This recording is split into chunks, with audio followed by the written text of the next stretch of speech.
भारतीय खरबपति अंबानी के घर शादी की धूम। अनंत अंबानी और राधिका मर्चेंट की शादी। मशहूर शख्सियत की शिरकत। तकरीबात में दुनिया भर से फनकारों की आमद। परफॉर्म करने वाली फनकार कितना मुआवजा लेते हैं? प्री वेडिंग राउंड कब तक चलेंगे? जानिए खबर पॉइंट की स्टोरी में। भारतीय बिजनेस टाइकून मुकेश अंबानी के छोटे बेटे अनंत अंबानी और राधिका मर्चेंट इन दिनों अपनी प्री वेडिंग राउंड्स में मसरूफ हैं। अनंत अंबानी और राधिका मर्चेंट की शादी से कबल जश्न के दौरान जोड़े ने 4 रोज तक क्रूज पर मौज मस्ती की। इस दौरान अनंत और राधिका ने 1200 मेहमानों के साथ बहिरा रूम की सैर भी की। सैर के दौरान बॉलीवुड स्टार्स और बॉलीवुड लेजेंड जोड़े के साथ फ्रांस और इटली समेत यूरोप में घूमे फिरे और शानदार दावतें भी उड़ाई। टॉप सिंगर कैटी पेरी और बैक स्ट्रीट बॉयज ने परफॉर्मेंस पेश की।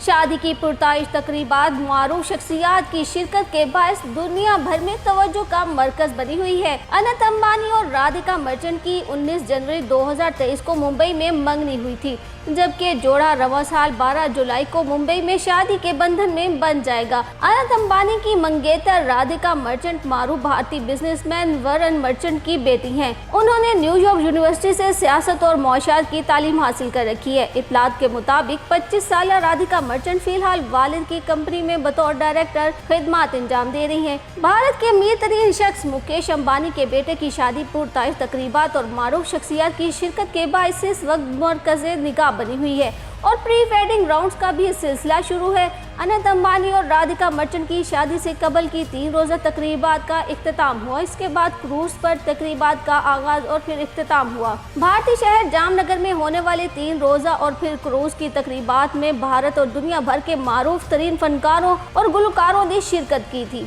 इन तकरीबात का तो इख्तिताम हो गया है, लेकिन इसके हवाले से ये बहस अब भी जारी है। इस जश्न में परफॉर्म करने वाले फनकारों ने आखिर कितना मुआवजा लिया होगा? रेहाना दुनिया में सबसे ज्यादा मुआवजा लेने वाली गुलकारा समझी जाती हैं। इनके बारे में कहा जाता है कि वो आमतौर पर एक निजी फंक्शन के लिए 15 से 80 लाख डॉलर्स के दरमियान मुआवजा लेती हैं। अनंत अंबानी की शादी की तकरीबात में रेहाना ने भी अपने फन का जादू जगाया है। अपनी परफॉर्मेंस के लिए रेहाना ने 80 से 90 लाख डॉलर्स यानी 2 से 2.5 अरब पाकिस्तानी रुपए का मुआवजा लिया। गुज़िश्ता बरस आलमी म्यूजिक फेस्टिवल कोचीला में परफॉर्म करने वाले पहले पंजाबी फनकार के तौर पर मारूफ होने वाले दिलजीत दोसांझ ने भी अनंत अंबानी और राधिका मर्चेंट की शादी की तकरीबात में परफॉर्म किया। दिलजीत दोसांझ किसी निजी फंक्शन में परफॉर्म करने के लिए 4 करोड़ भारतीय रुपए यानी कि तकरीबन 13 करोड़ पाकिस्तानी रुपए का मुआवजा लेते हैं। बॉलीवुड के मारूफ गुलकार एकॉन भारत में कोई अजनबी नहीं। उन्होंने 2011 में रिलीज होने वाली शाहरुख खान की फिल्म रावण का मशहूर गाना चमक छल्लो गाया था, जो काफी मकबूल हुआ। अंबानी के बेटे की शादी की तकरीबात में एकॉन भी स्टेज पर जादू जगाते नजर आए। एकॉन किसी निजी फंक्शन में परफॉर्म करने के लिए तकरीबन 3 से 5 लाख डॉलर तकरीबन 8 से 14 करोड़ रुपए मुआवजा लेते हैं।